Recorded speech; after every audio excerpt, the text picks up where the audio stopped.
I'm sorry. Welcome to the Psychovertical Podcast, a weekly question and answers about gear, techie stuff, and for climbing, mountaineering, and general adventureteering. I'm your host, Andy Kirkpatrick. This week we're going to discuss keeping your hands and feet warm and some sort of communication technology stuff.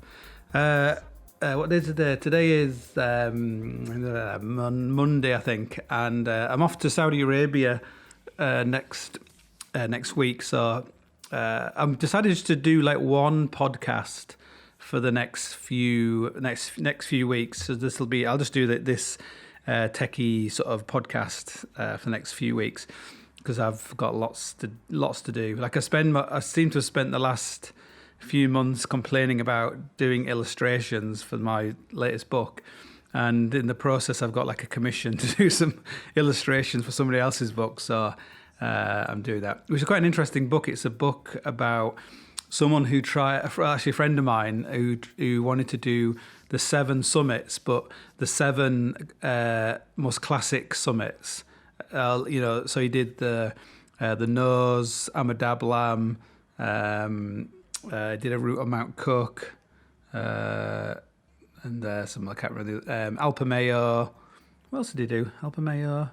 Climbed a route in South Georgia. So anyway, it's a friend of mine called Charles, and the Nose. So I climbed the Nose with him, and he's a really cool, interesting guy. And I think the book will be really good. Anyway, so he Vertebra are publishing his book. I don't know what it's called. Something to do with the 7 summits. So that should be interesting. I think that's coming out soon. Should also give a shout out for classic rock or hard rock. I still don't know what it's called. Anyway, that hard rock book. Check that out. Vertebra Graphics. Anyway, they should be sponsoring this podcast. So I had another interesting. Oh yeah, I'm going to keep my rambling down because I only have so many minutes a month I can upload podcasts, and I've only got 32 minutes left, so I'll keep the rambling down. But that just reminded me of the 7 summits. I wanted to make a TV program called the 7 Summits, which is 7 somethings. Like if you don't come from Hull, you don't know what I'm talking about. But in Hull, they say summit instead of something. So it's like, I was climbing with a famous comedian, and we were climbing some route. And I was like, we're nearly at the summit. And he was like, the something what? Like I said, we're nearly at the summit. Anyway, so yeah, good old Hull kind of language. So I'll begin with my first question. So the question is from Anita. And it says, I have a question. How to improve circulation in fingers and toes? I climb ice in the winter. Here in eastern Canada, Quebec, I'll do the rest of this in Quebecois. I get cold as fuck. Ooh, language. I have all the gloves, the G2SM boots, and yet my toes are still cold. This past weekend, we climbed at -20 and literally felt like I was going to pass out, and my fingers are still tingling.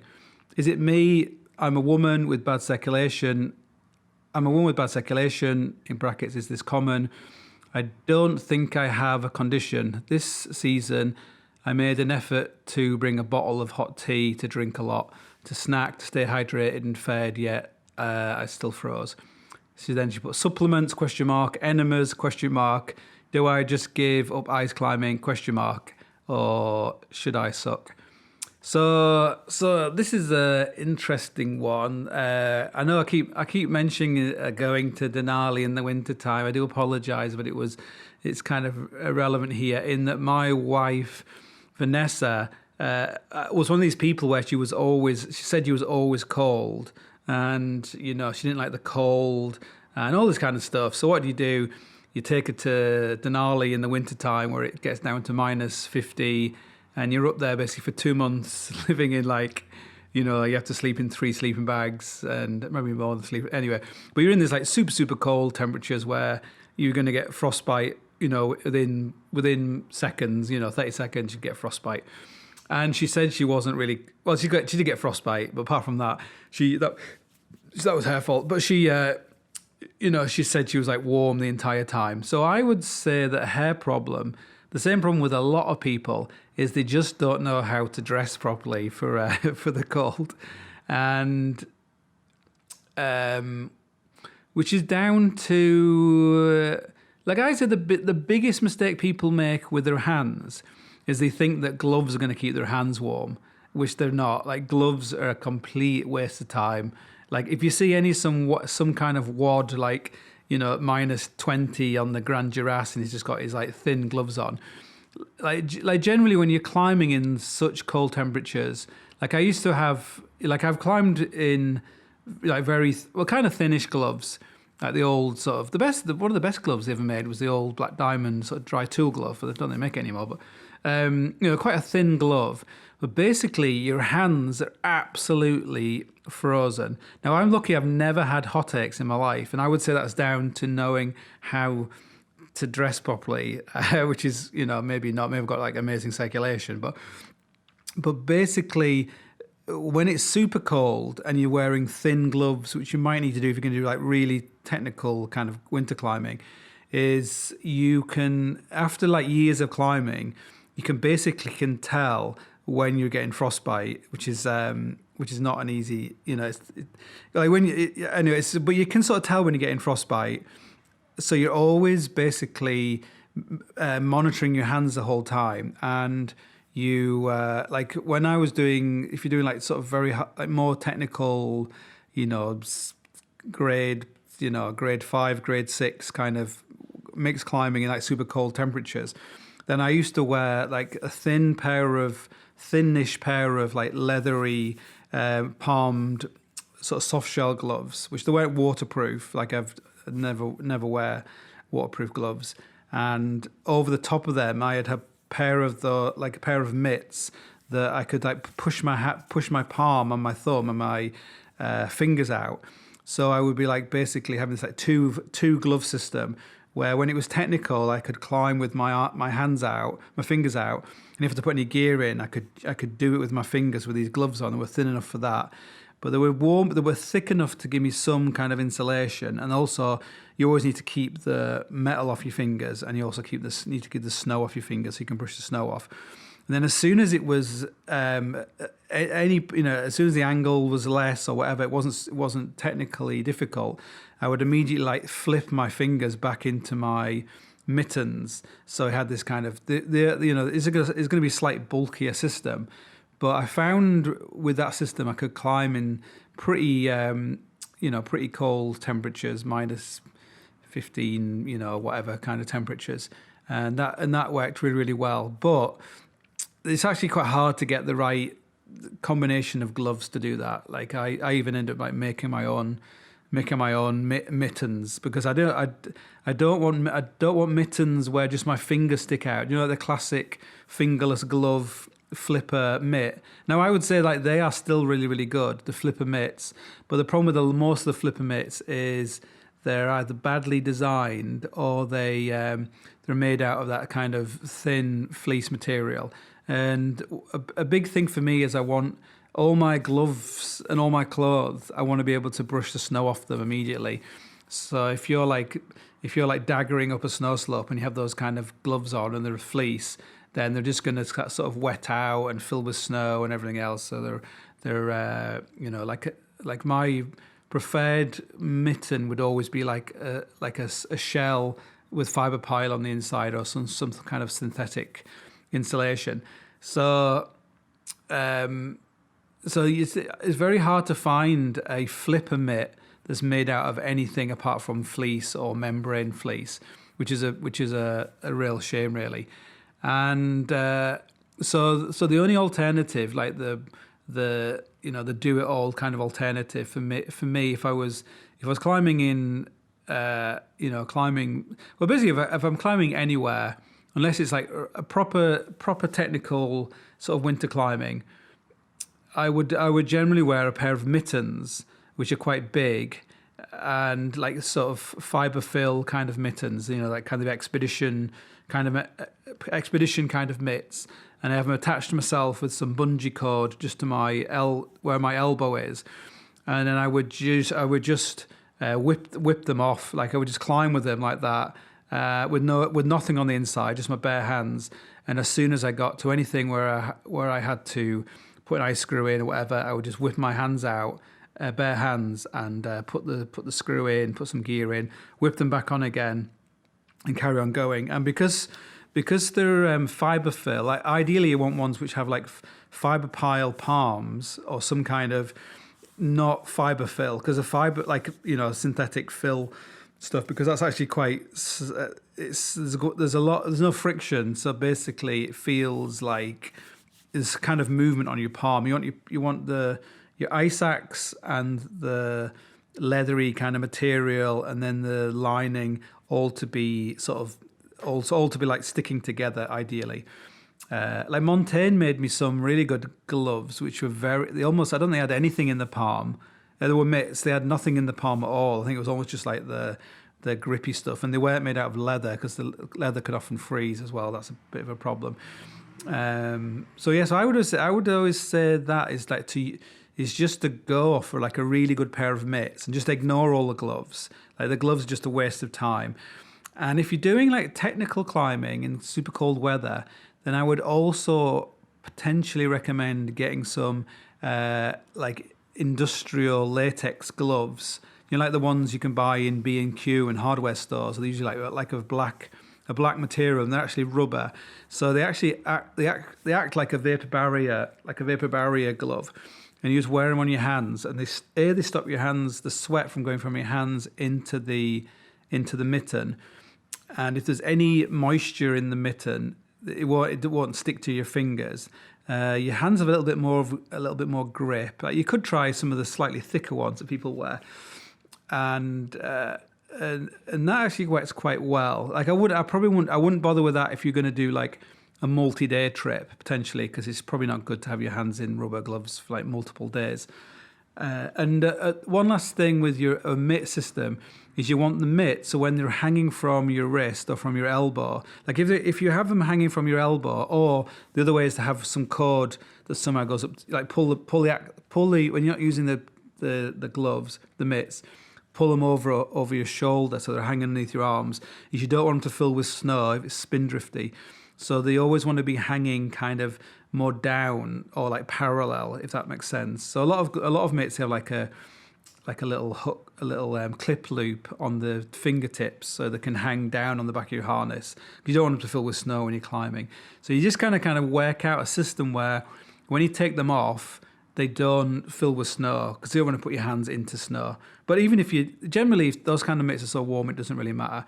So you can put things like stick them in your hat, stick them in your mouth, stick one glove in your mouth, not one mitten in your mouth, do your stuff, put it back in again or whatever. So there's no like perfect option, but I would say in my experience, all gloves, are kind of a waste of time. You're gonna get cold hands, and it doesn't matter how amazing they are. And also gloves are more expensive.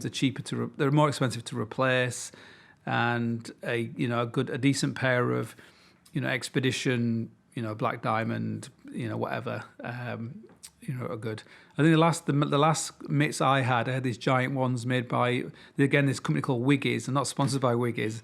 They make some really cheap but very, very warm mittens that seem to work quite well even in like cold temperatures. That's like wiggies.com. Like they're like really low tech looking. They're like more industrial stuff. And some people get away with wearing those kind of leather gloves. You see people wearing like the leather kind of ski gloves. But I think whatever it is, they've got to fit. It's much harder to get a glove to fit than compared to a mitten. And you don't want to have too many layers. Like I never wear liner gloves, I never wear all these kind of layers, because you have to be able to hold your ice axes. Like it makes a massive difference being able to not do a death grip on your ice axes if your gloves are too thick. So it's the grippiness is super important. I'd also look at how warm your body is. Look at keeping your wrists warm. You lose a lot of heat out of your wrists, so make some wrist warmers out of some power stretch or something. That's a good idea. Some people, if you've got a really old sort of fleece, then one thing you can do is you can actually just cut the sleeves off and sew them into something else. So say you've got like a base layer, like, you know, like a decent kind of base layer, is you can just take the sleeves off another base layer or another like thin fleece, and you can just sew that. So you've got two sleeves. So instead of the classic like body warmer, you've got lots of layers on your body and less on your arms. You flip it. So you have, because you don't want to get really, really hot when you're ice climbing, mixed climbing, because everything will steam up and everything else. So you can actually put more insulation on your arms, even if you just put it on your forearms. So just like play around with it, really. Make sure your layers are kind of not too tight. Like a lot of people wear these like look really sporty, like they're going like downhill skiing or something. But you don't make sure everything's not too tight on your upper body. You have to be able to move comfortably, and like carry a belay jacket, like change into your belay jacket. Maybe have a second pair of mitts, change into your mitts. Don't let yourself get cold ever. As soon as you get cold, that's it. If you're static to the point where you're going to get cold, then you need to start jumping around, dancing around, or you need to be in your sleeping bag or whatever.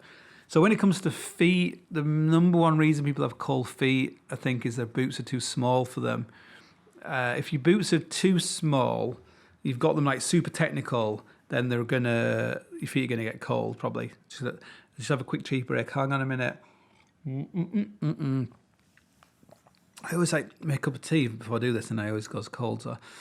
So having socks which are too small, having boots which are too small is a problem.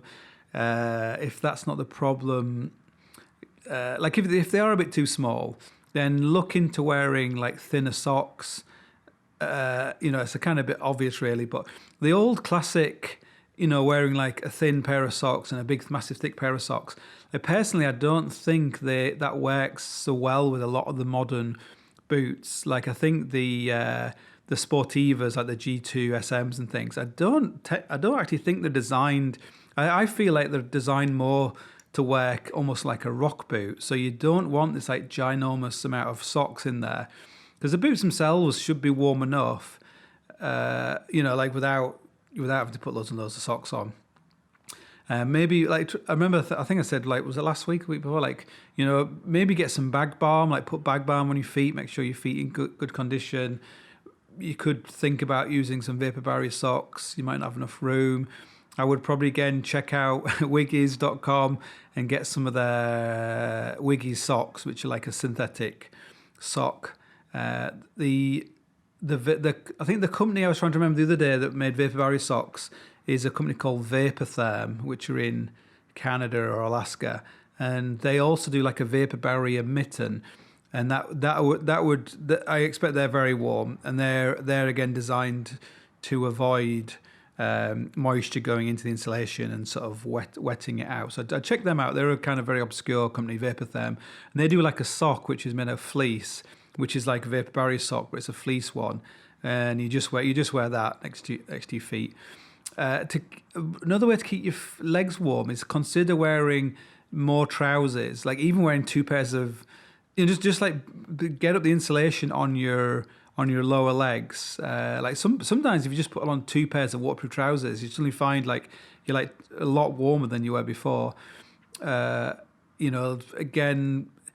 even if you've got like even if you've got boots with thin socks on, just get some old socks and cut them off and make sort of like leg warmers out of them, so they cover the lower part of your leg. And like even like watch your knees, like your knees don't have any they don't have any muscle on them or anything, so your knees I feel like you can lose quite a lot of heat out of your knees, which sounds really weird, but often your knees are pressing against the ice as well. And I know when I'm bivvying, I often find my knees get really cold in my sleeping bag, so I often put like my mitts like over my knees to try and keep them warm. But get Anita, if you're trying these things, get back to us and see if any work. But generally, it's like the simplest things that work. Like people are looking at, there's some good mitts. Like Mammut makes some quite cool mitts. They make a cool like lobster kind of mitt, and they make some cool like insulated expedition mitts. But generally, I think you probably find you could go with a like $150 like all singing, all dancing Gore-Tex glove that like Black Diamond make, but you might find that a $15 like mitt for someone working in a freezer place might actually be warmer. So yes, that's my advice. See what my time is. Oh God, I've only got we're on the clock. So right, so the next question is from Jared. I ended up finding your podcast, great stuff. You asked people sending questions. So in an effort to feed the content monster, it is a monster, what are your thoughts on how technology, in brackets, PLBs, communications, SAR, is changing the responsibility of the sport to be prepared for self-extraction? Does it make a difference to know there is a possibility of a rescue? Yes, I think it does. First of all, I'll cover the technology side. So I've been going on trips like a long time, like since like 1998 was like the first ever proper kind of trip you went to a remote place. We went to Patagonia in the wintertime, and this was before the internet, before anything. And basically, I didn't ring home for like a whole month. And I think my wife thought I'd died or something. There was no way to communicate with anybody, really. There was like one telephone. And it was just like Argentina, even 98, it seemed like a long, long time ago. So I think the first trip I went on was someone had a satellite phone. I went to Alaska, to the Ruth Gorge in like 2003 or something. And we had a satellite phone.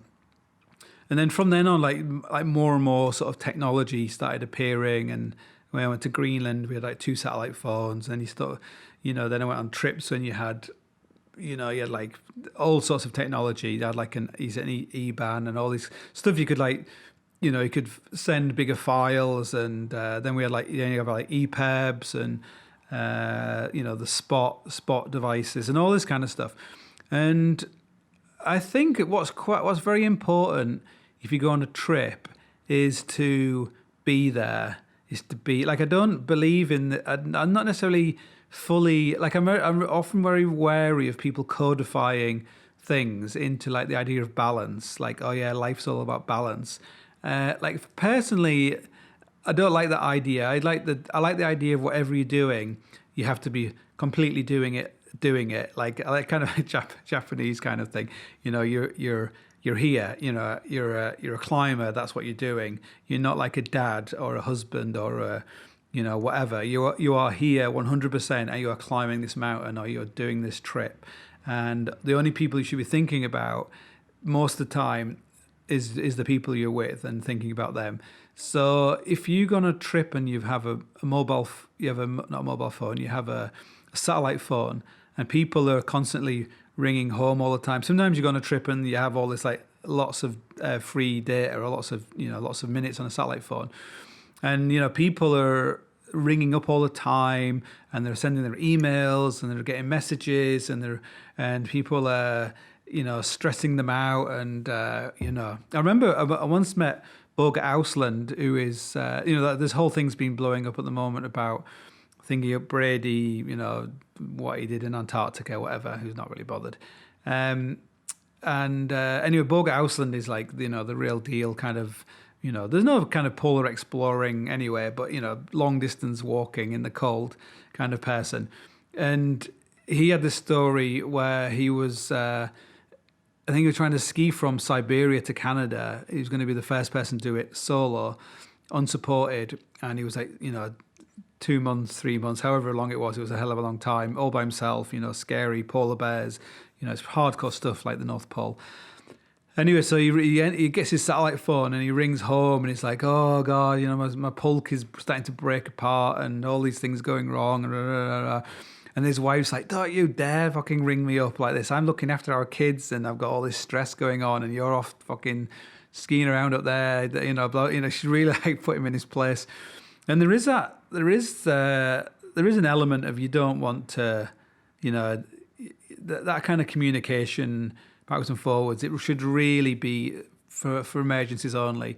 And if the worst thing to do is to say, I'll try and ring you next week, or I'll ring you every day, or I'll send a message or whatever.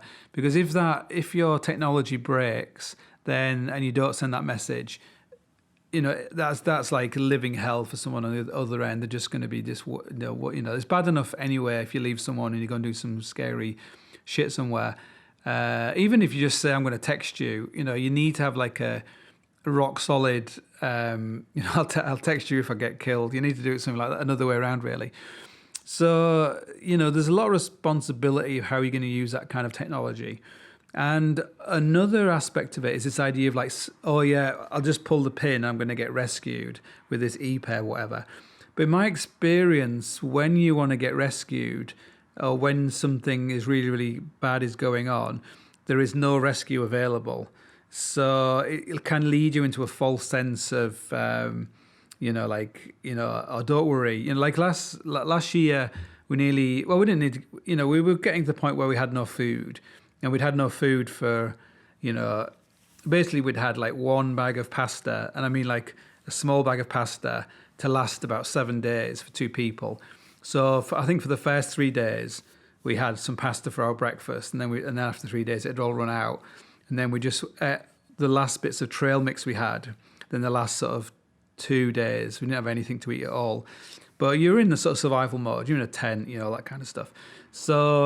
But the weather was so bad, there was no way anyone can get to us. Like even the US Air Force couldn't get into where we were. And eventually, people would have to physically ski across these mountains to try and get to you bring you some food or something. So, and I know the other times would have been climbing where things have got really bad and you thought, this is the moment you probably need to get rescued. There's no way a helicopter's going to come and get you.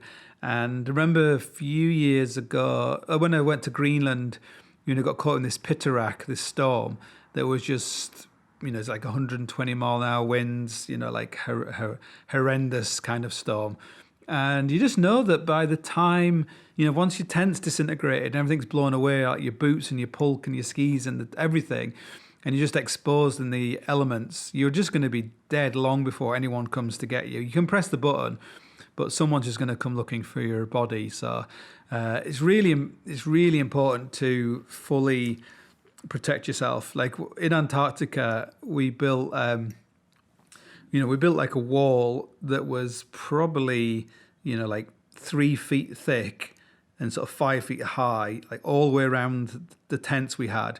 And we also built an igloo, which the igloo would stand up to like horrendous kind of, more than a tent would do. We had an igloo, and we made all these like preparations for something, for something happening, because that there's no rescue in Antarctica. Like if you have an accident on Ulvatana or some mountain there's no one to come and rescue you at all. There's like people who could come, like the cook, from the Russian base might be able to come and drag your body and put it in a plane, but there's no kind of technical rescue at all.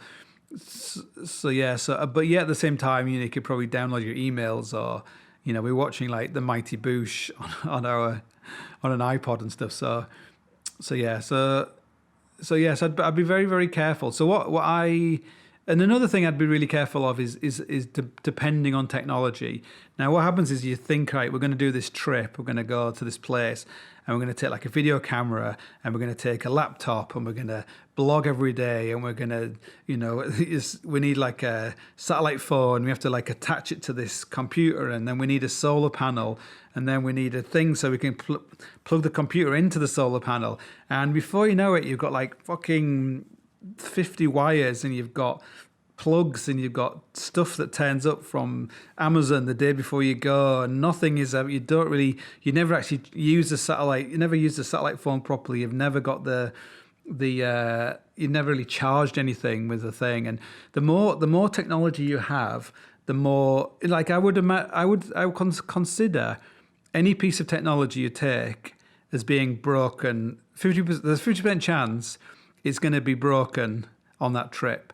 So basically what you have to take 2 of everything.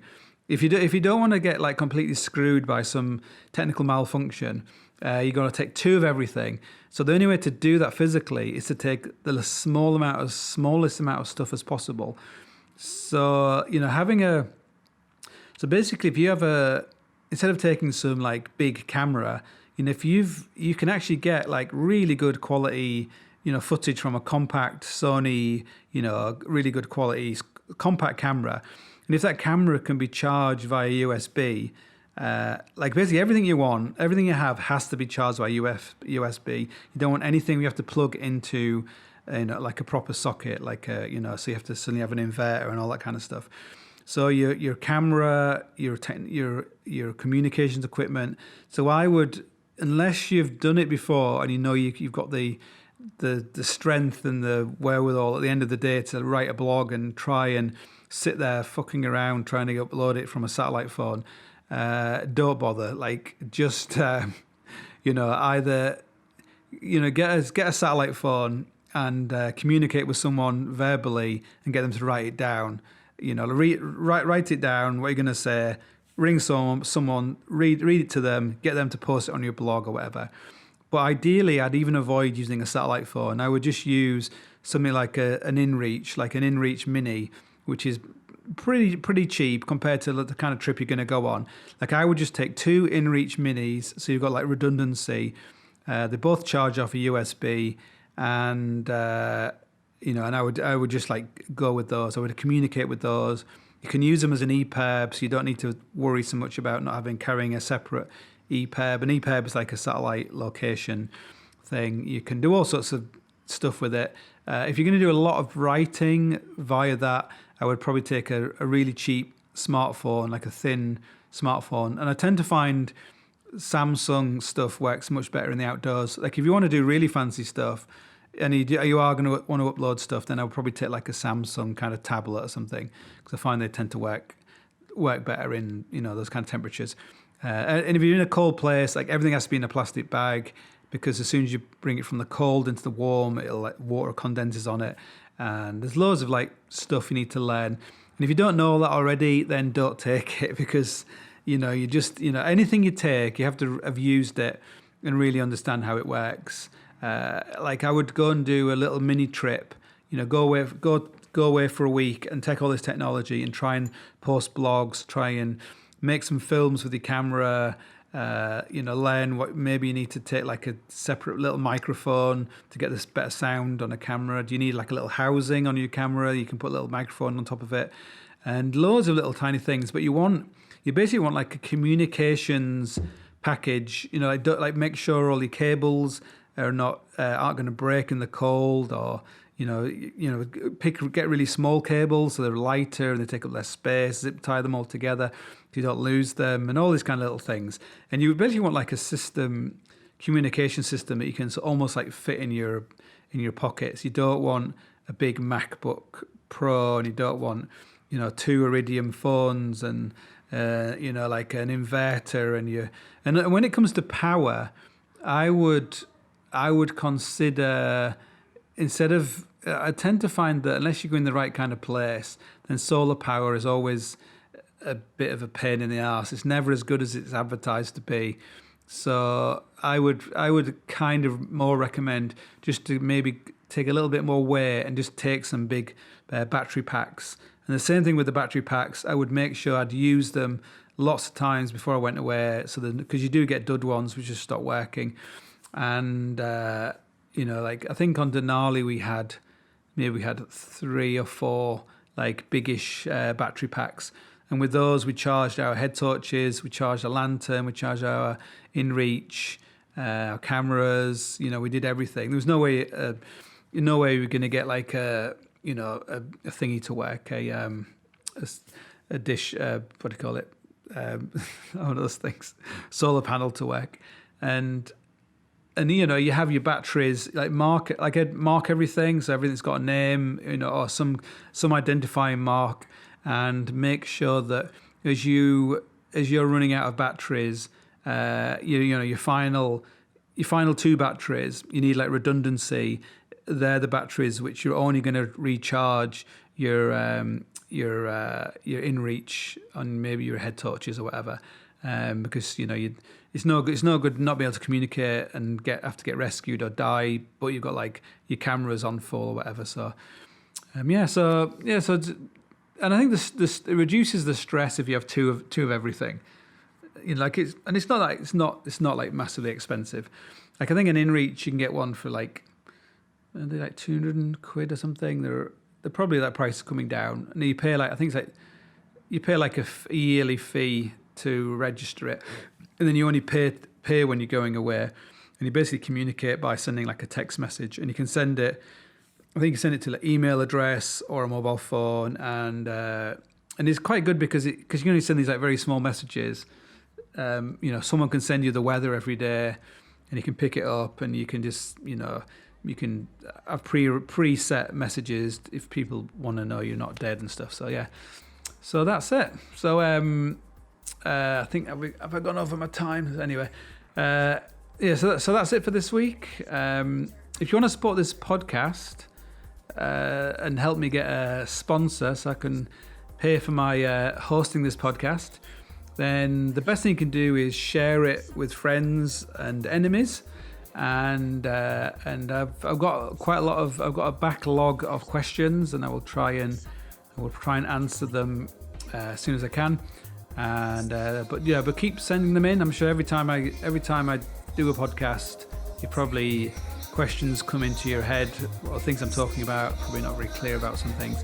But no matter how stupid it is or obscure or seemingly unimportant, I can talk shite about absolutely anything. So anyway, thank you very much, and I'll talk at you soon. Bye.